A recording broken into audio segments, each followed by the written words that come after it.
January 17, 1944. High above the pale winter clouds of Europe, the engines of American bombers droned like distant thunder. Frost gathered along the aluminum skin of the aircraft as the formation cut through the bitter air toward German territory.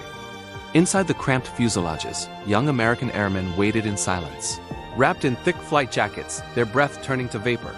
Below them lay a continent ravaged by war. Factories burned, cities trembled under bombardment, and entire nations strained under total mobilization. Yet inside one bomber, tucked among survival rations, sat an object that would have seemed utterly absurd to the enemy: a small container of ice cream. At first glance, such a detail seemed trivial. But this simple dessert would become a symbol of the vast industrial divide during World War II. By the early 1940s, the United States had transformed itself into what President Roosevelt called the arsenal of democracy.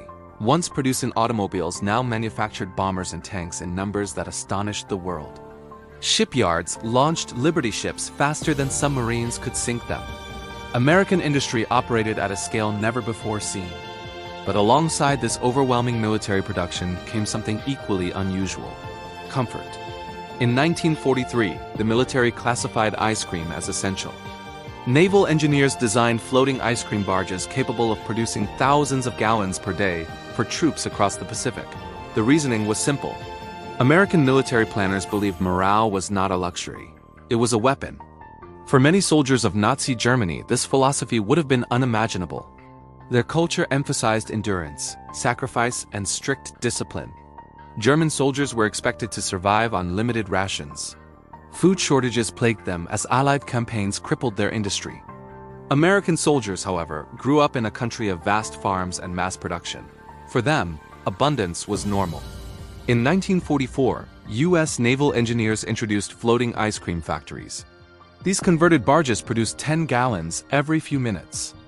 A soldier connected to home through small comforts was less likely to collapse under the psychological pressure of war. Captured German reports noted the strange abundance. They encountered American camps where fresh coffee, cigarettes, and ice cream were always available. Before the war, the United States possessed the world's largest dairy industry. Ice cream had been a beloved food during the 1920s. In the Pacific, refrigeration units ensured pilots returning from combat missions could find a taste of home waiting for them. It was not merely a dessert. It was a reminder of summer afternoons and peaceful streets far away from the smoke of war. The ice cream became a symbol of difference.